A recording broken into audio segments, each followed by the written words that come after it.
Welcome back friends, welcome to invest AG. एक बार फिर से आप सबका बहुत बहुत स्वागत है। फ्रेंड्स, भारतीय बाजार में लगातार खरीदारी देखने को मिल रही है, जिस गिरावट से एक आम निवेशक काफ़ी ज़्यादा घबरा चुके थे। आज उसी बाज़ार में ज़बरदस्त तरीके से एफआईआई भी खरीदारी कर रहे हैं। एक आम निवेशक का जो डर था कि कहीं हमारा पैसा पूरी तरह से समाप्त ना हो जाए, मेरे हिसाब से काफ़ी हद तक वो ठंडा हो गया है। हर किसी का डर धीरे धीरे करके समाप्त होते जा रहा है। एफआईआई भी खरीदारी की तरफ अपना रुख अपनाए हुए हैं। डीआई तो पहले से ही खरीदारी करते आ रहे थे। बाज़ार की हर एक गिरावट में डीआई ने जमकर खरीदारी पहले से ही शुरुआत कर दी थी। और आज आप देख रहे हो बाज़ार जहां 85,977 से गिरना शुरू हुआ था, 72 साढ़े 72 हज़ार के आसपास बाज़ार पहुंच चुका था। लेकिन आज आप देख रहे हो कि बाज़ार करीब 77,000 के आसपास वापस पहुंच चुका है। यानी काफ़ी हद तक हर किसी के माइंड में जो नेगेटिविटी थी धीरे धीरे करके ख़त्म होती जा रही है। आज मैं आपको बताऊंगा कि एफआईआई कहां पे ख़रीदारी कर रहे हैं, आपकी नज़र कहां पे होनी चाहिए। पूरा डिटेल वन बाय वन आपके साथ में मैं शेयर करूंगा। सबसे पहले मेरा इंट्रोडक्शन, मेरा नाम है रविकांत शर्मा और मैं MP registered mutual fund distributor हूँ। मेरा एमपी रजिस्ट्रेशन नंबर है ARN 138523।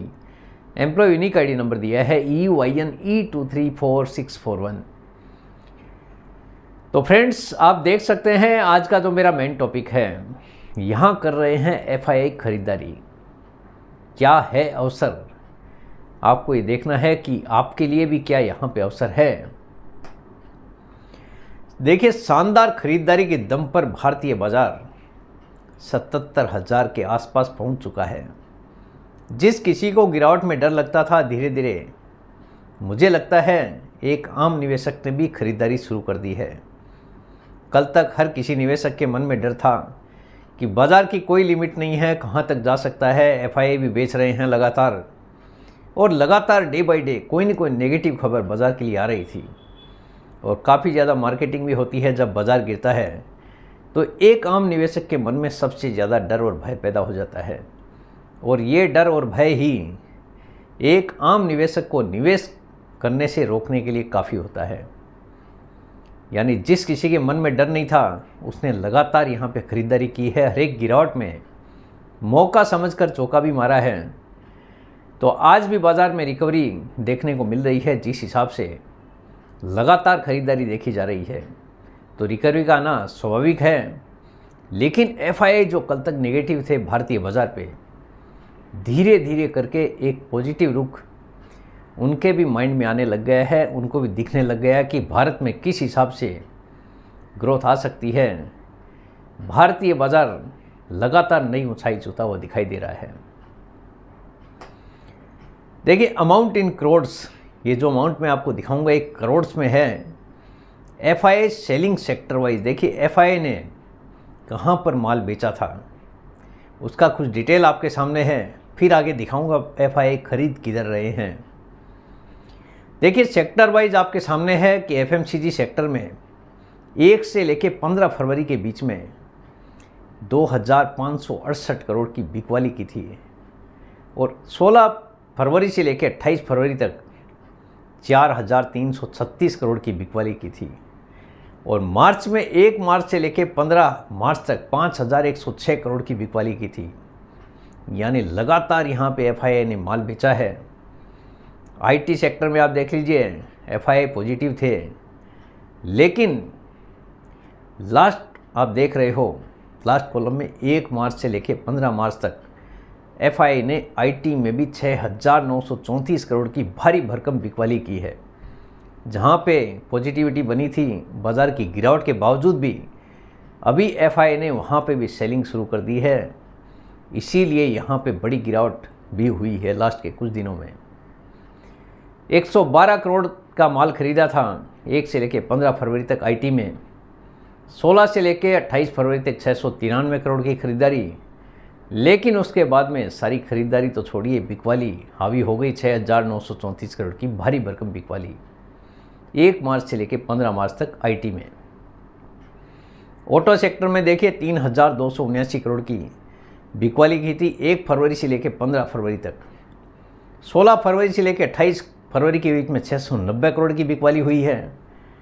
1 मार्च से लेकर 15 मार्च तक 3,640 करोड़ की भारी भरकम बिकवाली की गई है। फाइनेंशियल सर्विसेज में आप देख लीजिए 1,647 करोड़ की बिकवाली 1 फरवरी से लेके 15 फरवरी तक।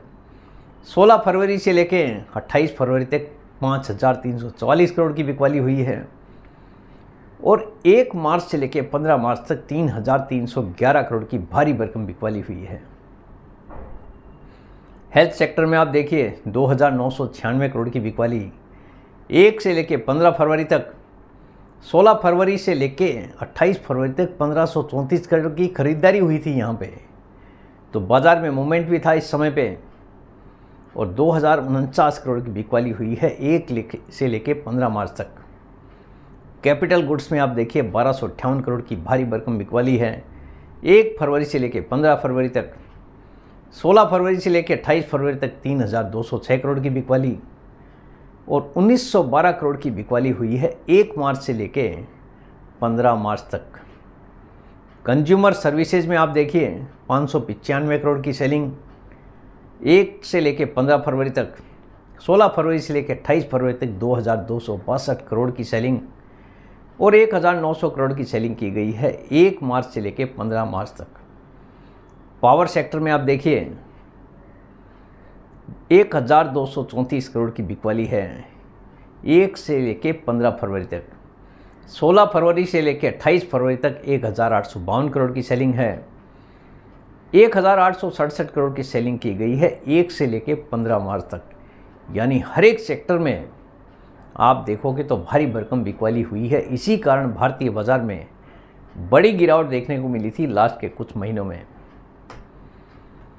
अभी बारी आती है कि खरीदारी किधर कर रहे हैं, तो आपके लिए ये भी जानना ज़रूरी है। मेटल एंड माइनिंग सेक्टर में 1 से लेके 15 फरवरी तक 606 करोड़ की बिकवाली हुई है। 16 से लेकर 28 फरवरी तक 558 करोड़ की बिकवाली है और 1 से लेकर 15 मार्च तक 1,179 करोड़ की खरीदारी की गई है। सर्विस सेक्टर में आप देखिए 84 करोड़ की बिकवाली हुई थी 1 से लेकर 15 फरवरी तक और 16 से लेकर 28 फरवरी तक 267 करोड़ की खरीदारी की गई है। 1 से लेकर 15 मार्च तक 305 करोड़ की खरीदारी हुई है। मीडिया में आप देखिए 34 करोड़ की बाइंग हुई है 1 फरवरी से लेकर 15 फरवरी तक। 16 फरवरी से लेकर 28 फरवरी तक 12 करोड़ की बिकवाली है। 1 मार्च से लेकर 15 मार्च तक 143 करोड़ की खरीदारी की गई है।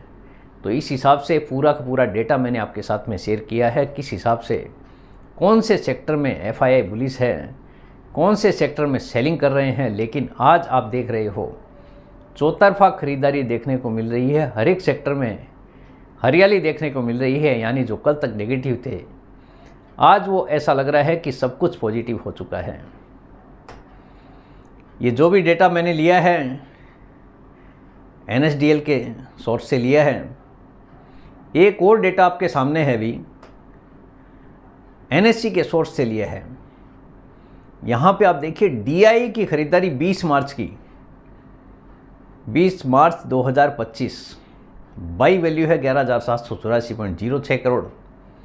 सेल वैल्यू यहाँ पे देखिए बाज़ार बड़ा था लेकिन DI ने 14,920.08 करोड़ का बिकवाली किया है। यानी नेट सेलिंग है 3,136.02 करोड़ का।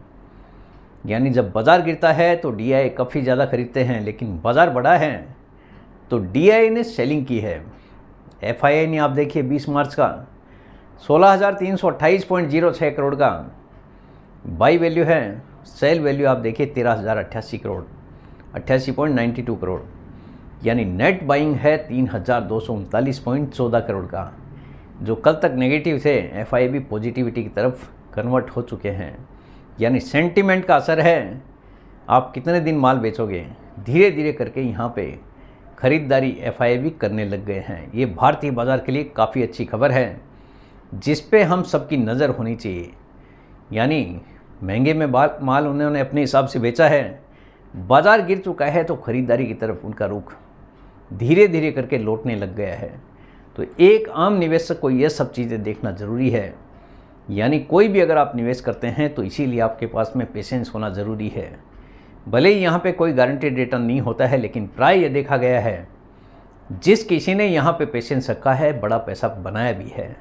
इसीलिए अगर यहाँ पे आप कुछ भी निवेश करते हैं तो आपके पास में बड़ा पैसा बनाने के लिए बड़ा पेशेंस ज़रूरी है, क्योंकि यहाँ पे बाज़ार की जोखिम एनी टाइम बनी रहती है। जिस हिसाब से पिछले कुछ समय से आपने गिरावट देखी है तो जोखिम ही है। अगर कोई डर कर निकाल लेता है पैसा तो जोखिम में किया हुआ निवेश आपको नेगेटिव रिटर्न भी दे सकता है।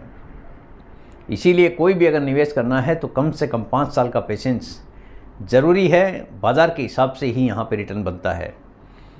देखिए, अमेरिकी राष्ट्रपति की टैरिफ नीतियों के कारण FII ने IT सेक्टर से भी मार्च के महीने में पहले 15 दिन में 6,934 करोड़ की बिकवाली की है, क्योंकि उनको लगने लग गया है कि टैरिफ लगेगा हमारे देश के ऊपर भी, जिससे IT कंपनियों का नुकसान हो सकता है। इसी कारण यहाँ पे भारी भरकम बिकवाली की गई है। जैसे पहले उनके दिमाग में एक पॉजिटिविटी थी, लेकिन टैरिफ लगने के डर से यहाँ पर भी उन्होंने बिकवाली शुरू कर दी। तो यही होता है समय का फेर, यानी किस हिसाब से बाज़ार में परिवर्तन आता है, एक माइंडसेट में परिवर्तन आता है। कुछ भी अगर कोई नेगेटिव न्यूज़ आती है बाज़ार में तो बाज़ार का गिरना तय है, लेकिन पॉजिटिविटी के साथ में बाज़ार बढ़ता भी है। इसलिए कहा जाता है कि बाज़ार में अनसर्टेनिटी एनी टाइम बनी रहती है। तो आप कुछ भी निवेश करते हैं तो टारगेट लंबा रखना ज़रूरी है, और पैसा वही लगाना है जिसकी आपको ज़रूरत ना हो। यानी कम से कम 5 साल का पेशेंस ज़रूरी है। अदरवाइज़ हो सकता है आपको कभी भी बीच में पैसे की ज़रूरत पड़ गई तो जो बाज़ार का वैल्यू है वही आपको मिलेगा, क्योंकि यहाँ पे किसी भी तरह की कोई भी गारंटी होती नहीं है। तो जो भी निवेश करना है बाज़ार की जोखिम को ध्यान में रखते हुए ही आपको निवेश शुरू करना है। SIP कीजिए, लमसम कीजिए, म्यूचुअल फंड के थ्रू इन्वेस्टमेंट करना सही साबित हो सकता है अगर आपका टारगेट लंबा है तो। अगर आप SIP की तरफ देख रहे हैं तो कम से कम 15, 20, 25 साल का टारगेट रखिए अगर अच्छा पैसा बनाना है तो, क्योंकि बाज़ार भले कितना भी गिर के ऊपर आए, लेकिन जितना गिरेगा आपका एंड ऑफ द डे लंबे समय के बाद में एवरेज आउट काफ़ी अच्छा हो जाता है, जिसका लंबे समय में आपको काफ़ी अच्छा फ़ायदा देखने को मिल सकता है। तो फ्रेंड्स, उम्मीद करता हूँ आपको आज का ये वीडियो पसंद आ गया होगा। वीडियो अगर पसंद आ गया, वीडियो को लाइक करना, शेयर करना बिल्कुल मत भूलिए। बेल आइकन पे ज़रूर क्लिक करके रखिए, चैनल को ज़रूर सब्सक्राइब कीजिए। जितने ज़्यादा लोगों के साथ में हो सके शेयर कीजिए, ताकि हर किसी को इसका बेनिफिट मिल सके। Thank you very much friends. Thanks for watching this video.